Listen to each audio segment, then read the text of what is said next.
So there are many climate groups, thankfully. We've got, especially in the UK, Friends of the Earth, Greenpeace, Fridays for Future. There's the students who go on their school strikes, and they're all marvelous, and we support them.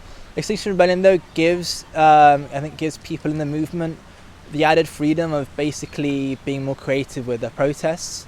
It very much believes in the climate emergency and wants to hold leaders and corporations and those responsible to account.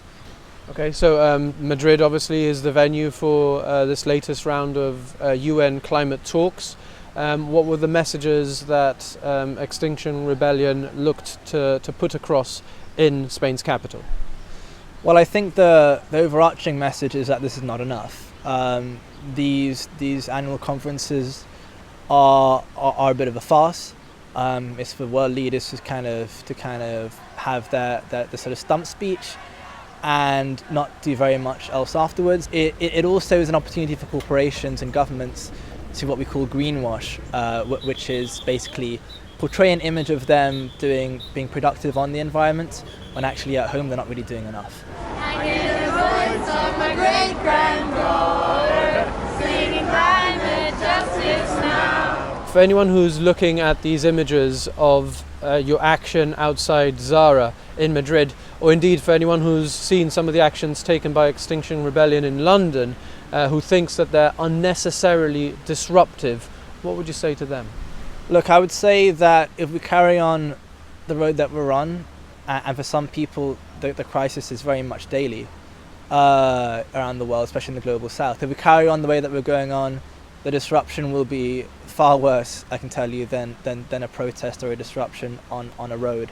Look, we're in this place now where we're getting so close to the point of no return, and therefore blocking a road for a few minutes to kind of raise awareness, to kind of ask people, look, we're sorry, we're going to stop this road, but please have a think about the world around you and the way it's going. I think that is a fair price to pay, and we're going to start actually changing and improving and hopefully reforming our society.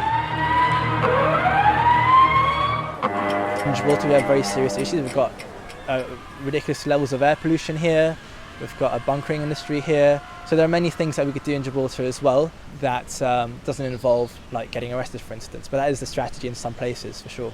Okay, so you've come to Gibraltar. Your intention is to try and get together an Extinction Rebellion in Gibraltar?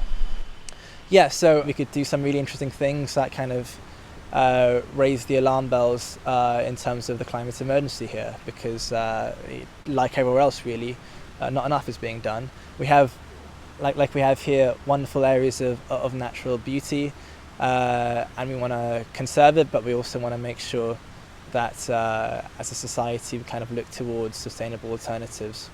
And finally, Mark, what would you like anyone watching this interview to stay with? Well, firstly, don't think that it's a hopeless cause. I think it's very easy to, when you're sort of banging your head against the wall and you're trying to get something going, to think, geez, this is such a fundamental impossibility. We've got this sort of hyper-consumerist society all across the world. Our world depends on consumption and on expropriation of land, etc. Basically on polluting the world. But I guess my message is this is going to be the fundamental issue whether we like it or not. There's no getting away from this issue. You can tinker at the edges of most issues in politics, in society, but this is the one that if we don't actually speak up about, we don't actually act on, it will literally lead to extinction eventually, right? So I think that's something to be angry about, but embrace that anger, embrace it productively. If you want to come to any Exctinction Rebellion Gibraltar meetings or actions, get in touch, let's get something going, and let's kind of be productive about our anger against the climate emergency.